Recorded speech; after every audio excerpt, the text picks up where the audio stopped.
একটু আগেই বৃষ্টি হয়ে গেল, আর এখন যা হয়েছে একটু পরপর বৃষ্টি, কখনো রোদ কখনো বৃষ্টি। আর আমি একটু বাড়ির পেছন দিকে এলাম, মনটাও আজকে ইলিশ ইলিশ করছে। দেখুন গাছে কত লেবু হয়েছে। আর এদিকে দুধ কচুর গাছগুলো অনেক হয়েছে, পাতাগুলো কতটা বড় বড়, তার সাথে খারকন পাতাও হয়েছে।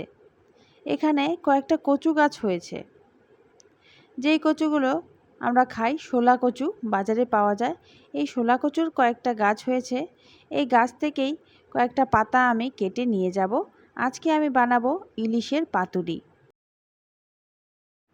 কচু পাতাগুলো নিয়ে আমি ঘরে চলে এলাম, আর একটা সসপ্যানে গরম জল বসিয়ে দিয়ে গেছিলাম।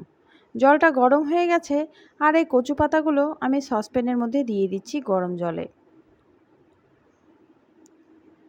এই কচু পাতাগুলো জলের মধ্যে দিয়ে একটু ভাপিয়ে নেব, যাতে আমি যখন পাতার মধ্যে মাছটা মোড়াবো তখন পাতাটা নরম থাকবে, আর আমাদের পাতাটা মোড়াতেও সুবিধা হবে।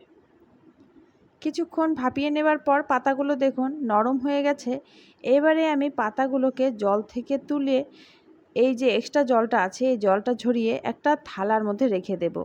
আর এই জলটা আছে না, এই কচু পাতা সেদ্ধ করা জলটা, এই জলটা আমি ফেলে দেব না, এই জলটা লাগবে একটু পরে।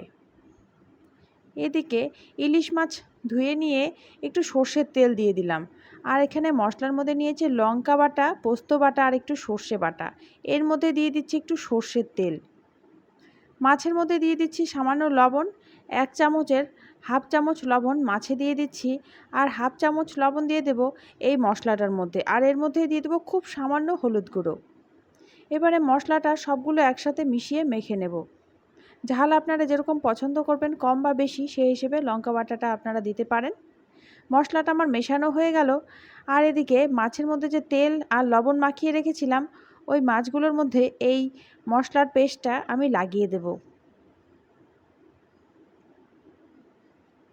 একদিকেই লাগাবো, আর এদিকে কচু পাতাগুলো দেখুন আমি খুলে নিয়েছি। কচু পাতার মধ্যে এই মশলা লাগানো মাছ আমি দিয়ে দিলাম। যেদিকে মশলা লাগিয়েছিলাম ওই দিকটা নিচে দিলাম, আর যেদিকটা লাগানো হয়নি ওই দিকে মশলা লাগিয়ে কচু পাতার মধ্যে ভালোভাবে বসিয়ে নিলাম, আর ওপর থেকে দিয়ে দেব একটু সর্ষের তেল। এবারে এই পাতাটা আমি মুড়ে নেব খুব ভালোভাবে। ভালোভাবে মুড়তে হবে যাতে ভেতরের মশলাগুলো বাইরে বেরিয়ে না যায়, আর মাছটা পাতার মধ্যে ভালোভাবে থাকে।